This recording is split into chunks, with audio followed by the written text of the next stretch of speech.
எசேக்கியேல் அதிகாரம் 13. ஆண்டவரின் வாக்கு எனக்கு அருளப்பட்டது. மானிடா, தங்கள் விருப்பப்படி வாக்குரைக்கும் இஸ்ரவேலின் போலி இறைவாக்கினருக்கு எதிராக நீ இறைவாக்குரைத்து, ஆண்டவரது வாக்கை கேளுங்கள் என்று அவர்களுக்கு சொல். தலைவராகி ஆண்டவர் கூறுவது இதுவே: மதிகட்ட இறைவாக்கினருக்கு ஐயோ கேடு! அவர்கள் தங்கள் மனம் போன போக்கில் நடக்கின்றனர். அவர்கள் ஒரு காட்சியும் காண்பதில்லை. இஸ்ரவேலே, உன் இறைவாக்கினர் பாலை நில நரிகளுக்கு ஒப்பானவர்.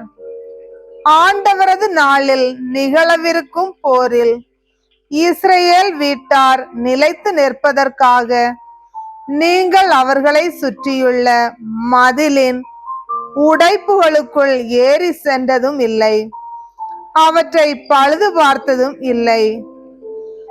அவர்கள் பொய்க்காட்சி கண்டு ஏமாற்று குறி தந்து, இது ஆண்டவரின் வாக்கு என்கின்றனர்.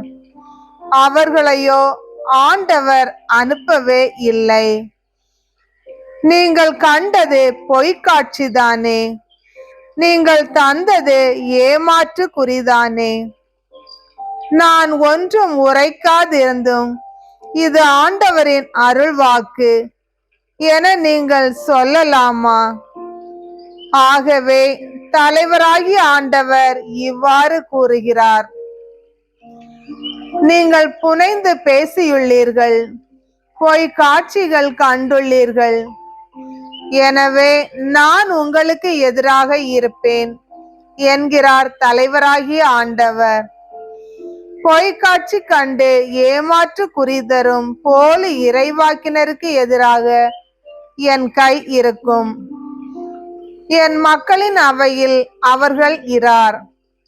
இஸ்ரவேல் வீட்டாரின் பதிவேட்டிலும் அவர்கள் பெயர்கள் எழுதப்பட்டிரா. இஸ்ரவேலின் மண்ணில் அவர்கள் கால் வைக்க மாட்டார்கள். அப்போது நானே தலைவராகிய ஆண்டவர் என்பதை நீங்கள் அறிந்து கொள்வீர்கள். ஏனெனில் இவர்கள் நல்வாழ்வு இல்லாதிருந்தும் நல்வாழ்வு உளது என சொல்லி என் மக்களை வழி தவற செய்தார்கள். மக்கள் எல்லை சுவர் எழுப்பிய போது இவர்கள் அதற்கு சுண்ணாம்பு பூசினார்கள். சுண்ணாம்பு பூசுகிறவர்களிடம் சொல், அது விழுந்து விடும். அடைமழை பெய்யும், ஆலங்கட்டிகள் விழும், புயற்காற்று சீறி எழும். சுவர் விழும்போது நீங்கள் பூசிய சுண்ணாம்பு எங்கே என்று உங்களை கேட்க மாட்டார்களா? ஆகவே தலைவராகிய ஆண்டவர் இவ்வாறு கூறுகிறார்: நான் சீற்றமுற புயற்காற்று சீறி எழும், நான் சினமுற அடைமழை பெய்யும், நான் கோபமுற ஆலங்கட்டிகள் விழும், சுவரும் அழிந்து விடும். நீங்கள் சுண்ணாம்பு பூசிய சுவரை நான் இடித்து தரைமட்டமாக்குவேன். அதன் அடித்தளம் பெயர்க்கப்படும். அது விழும்போது அதன் அடியில் நீங்கள் அழிந்து போவீர்கள். அப்போது நானே ஆண்டவர் என்பதை அறிந்து கொள்வீர்கள். இப்படி சுவர் மீதும் அதில் சுண்ணாம்பு பூசியவர்கள் மீதும் என் சினத்தை தீர்த்து கொண்டு, சுவரையும் காணோம், அதற்கு சுண்ணாம்பு பூசியோரையும் காணோம் என்று உங்களுக்கு உரைப்பேன். நல்வாழ்வு இல்லாதிருந்தும் நல்வாழ்வு உளது என்னும் காட்சி கண்டு எருசலேமுக்காக இறைவாக்குரைக்கும் இஸ்ரவேலின் இறைவாக்கினரும் அவ்வாறே அழிவர் என்கிறார் தலைவராகிய ஆண்டவர். மானிடா, தங்கள் விருப்பப்படி இறைவாக்குரைக்கும் உன் இனத்து புதல்வியருக்கு நேராக உன் முகத்தை வைத்து கொண்டு அவர்களுக்கு எதிராக இறைவாக்குரை. நீ சொல், தலைவராகிய ஆண்டவர் கூறுவது இதுவே: உயிர்களை வேட்டையாடுவதற்காக அனைவரின் கைகளிலும் மணிக்கட்டை சுற்றி காப்பு கயிறுகள் பின்னி ஒவ்வொருவர் உயரத்திற்கும் ஏற்ப தலைக்கு முக்காடு செய்வோருக்கு ஐயோ கேடு. நீங்கள் என் மக்களின் உயிர்களை வேட்டையாடி உங்கள் உயிர்களை மட்டும் காத்து கொள்வீர்களோ?